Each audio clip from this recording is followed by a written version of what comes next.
Salve a tutti amici di Angolo Nerazzurro, bentornati sul canale.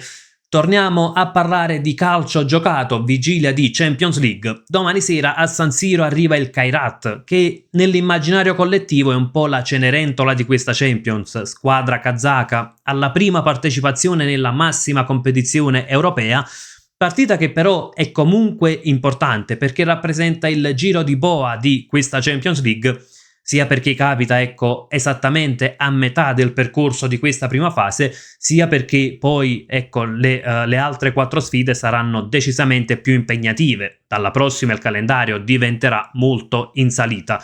Andremo quindi a vedere le ultime in vista di Inter-Kairat, un calciatore degli avversari a cui fare attenzione. Naturalmente non dico che è una partita molto complicata, ci mancherebbe, però c'è un talento nella squadra avversaria, andremo a vedere di chi si tratta. Andremo poi a vedere e commentare le probabili scelte di Chivu e le parole pronunciate oggi in conferenza stampa dal nostro allenatore. Prima di iniziare, come al solito, vi ricordo un bel like se vi piace il contenuto del video e se volete sostenere il canale, e naturalmente se non siete ancora iscritti vi ricordo l'iscrizione in modo anche da non perdere di vista Angolo Nerazzurro. Iniziamo innanzitutto da come arriva il Kairat, squadra che si trova nei bassi fondi della classifica della Champions e non potrebbe essere diversamente. Un solo punto conquistato contro il Pafos, poi 2 sconfitte contro Sporting e Real Madrid, un gol fatto, 9 gol subiti. Naturalmente non lo scopriamo certo oggi che è una delle squadre meno attrezzate della competizione. Tra l'altro curioso anche che sia terzultima per XG creati, però ne ha creati più di Napoli e Eintracht Francoforte. Rimane comunque un numero bassissimo e non stiamo certo a dire che sia una squadra molto pericolosa. Ovviamente è una squadra da non sottovalutare perché diciamo che arrivano a San Siro ed è già una vittoria per loro, non hanno nulla da perdere. Il pronostico è estremamente a favore dell'Inter, però insomma sono quelle partite da affrontare col giusto piglio, con la giusta determinazione, anche perché sarà importante anche migliorare la differenza reti.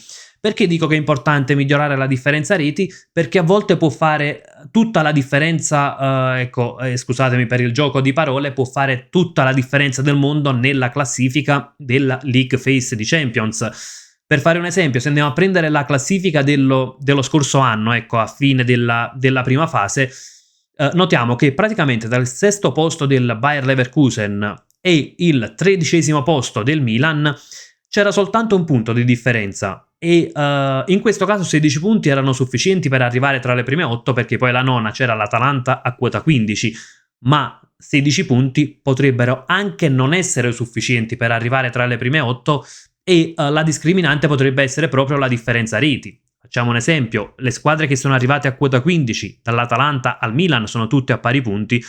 La differenza di classifica appunto la fa proprio i gol fatti e subiti. Quindi sarà importante anche andare a migliorare il nostro score, la nostra differenza reti, che è già decisamente molto buona, abbiamo un +9 grazie proprio a 9 gol fatti, 0 subiti.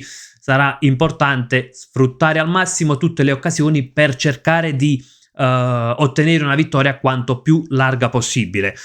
Contro un Kairat che ha giocato l'ultima partita ufficiale il 26 ottobre, quindi sicuramente un tantino più riposato rispetto ai nostri. Kairat che ha vinto il campionato nazionale con 2 punti di vantaggio appunto sull'Astana. E chiaramente un altro fattore da sfruttare, oltre alla differenza tecnica, sarà il lungo viaggio che la squadra kazaka sarà costretta a fare. Sono circa 10 ore di volo, se non vado errato, ma insomma sicuramente questo è un grandissimo vantaggio, proprio non soltanto nella sfida di domani sera, ma proprio per il computo generale di questo punto della stagione. Il vantaggio è affrontarli in casa e non essere costretti ad un viaggio particolarmente lungo che poi può pesare anche sulle prossime partite. Prima abbiamo detto, prima di andare a vedere anche le probabili scelte di Chivu e le parole del nostro allenatore, c'è un calciatore del Kairat a cui far attenzione ed è l'attaccante Satpaev. Spero di non sbagliare la pronuncia del suo nome. Attaccante 17enne che si muove tanto tra le linee, può fare sia il centravanti sia la seconda punta, quindi insomma qualche difficoltà potrà arrivare proprio da questo calciatore che è stato già acquistato dal Chelsea. Ecco, il prossimo anno si trasferirà in Inghilterra, quindi questo la dice lunga sulle qualità del calciatore. Per il resto è una squadra che sia contro il Real che contro lo Sporting ha mostrato diverse carenze, che arriverà a Milano per difendere in blocco basso, ma comunque lascia tanti spazi, e la sensazione anche nella partita contro il Real che ogni qualvolta gli spagnoli provavano ad accelerare, a verticalizzare, insomma si poteva sempre creare qualcosa. Naturalmente, come detto prima, i pronostici sono tutti a nostro favore, però non dobbiamo sottovalutare l'incontro. Andiamo anche alle probabili scelte di Christian Chivu, perché è previsto un folto turnover.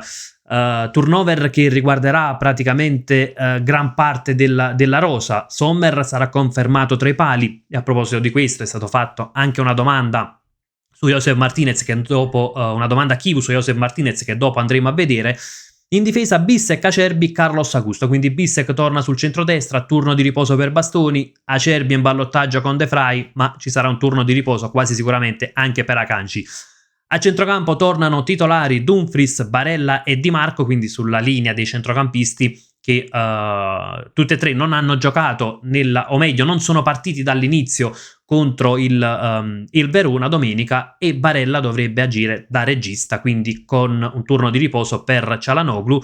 Frattesi e Zielinski dovrebbero essere le due mezzali, quindi una possibilità dal primo minuto per Frattesi, visto il tipo di partita, visto una squadra che per quanto sia in blocco basso qualcosa solitamente concede. Ecco, per XGA è quart'ultima, quindi peggio hanno fatto soltanto Bodo Glimt, Slavia Praga e Union Saint-Gilloise, quindi chiaramente sono dati che ci portano a pensare che troveremo spazi anche per gli inserimenti dei centrocampisti.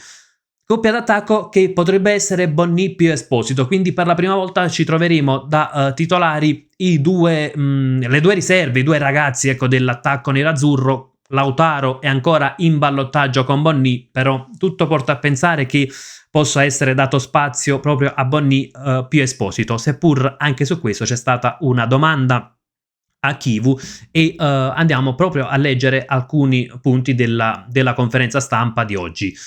Ecco, riprendiamolo proprio dal sito dell'Inter, e ecco la domanda a proposito dell'attacco. Considerando l'infortunio di Thuram, c'è la possibilità di vedere insieme dall'inizio più Esposito e Bonny contro il Kairat? La risposta di Chivu: domani ho tutti e quattro gli attaccanti a disposizione ed è la cosa più importante. Non penso mai a risparmiare qualcuno per la partita successiva, affronto ogni gara con chi reputo pronto. E naturalmente anche un po' una frase di circostanza, perché poi bisogna essere realisti e sappiamo che un allenatore pensa anche alla partita successiva, quindi alla gestione delle forze. Importante però, ecco, anche quanto detto da Christian Chivu, che ci sono tutti gli attaccanti a disposizione.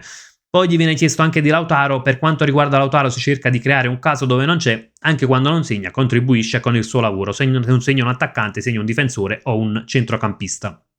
Gli viene chiesto anche sulla difesa, ecco, lei ha alternato a lungo Acerbi e De Vrij, poi ha dato spazio a Bissek e persino ad Akanji come centrale. Chivu dice: per me la teoria non esiste il campo, tutti i difensori sono bravi e affidabili, e sottolinea: a volte le scelte dipendono dalla velocità, dalla condizione o da esigenze tattiche.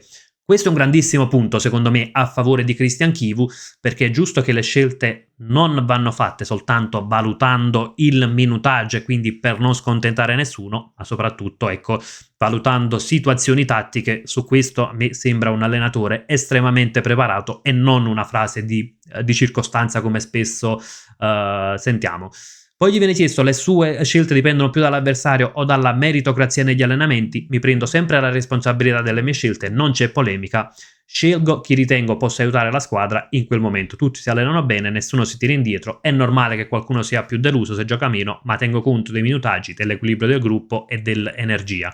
Dice: abbiamo subito 12 gol, è vero, ma 7 sono arrivati in 2 partite. Ecco la domanda proprio su Josef Martinez. Gli chiedono come ha reagito e Chivu dice: noi dobbiamo stargli vicino, aiutarlo e sostenerlo. È un momento molto difficile, non lo auguro a nessuno. Sta vivendo una situazione delicata, ma la bravura sta proprio nell'essergli accanto e nel permettergli di ritrovare serenità. La vita non è sempre come la desideriamo, serve forza per superare momenti così. Poi gli viene chiesto come si fa ad aiutare Lautaro a non sentire il peso della responsabilità e lui dice, ha detto a Lautaro che deve sorridere di più. Tornando ecco proprio alla partita di domani, quindi come detto, partita importante perché oltre ai 3 punti che sembrano scontati, ecco, dico sembrano perché poi lo abbiamo visto nella storia del calcio e anche nella storia dell'Inter ci sono stati dei risultati clamorosamente a sorpresa. Almeno alla vigilia non sembra questo il caso, ma è importante, come detto prima, anche cercare di ottenere una vittoria quanto più larga possibile per migliorare ulteriormente la differenza reti. Svoltata la partita col Kairat, poi inizierà ecco, il percorso più duro, arriveranno l'Atletico Madrid, Arsenal, Liverpool e Dortmund e lì poi toccherà fare i punti per entrare tra le prime 8, però ovviamente arrivare al giro di boa a quota 12 punti dà uno slancio importante anche poi per andarsela a giocare con 4 squadre ben più quotate.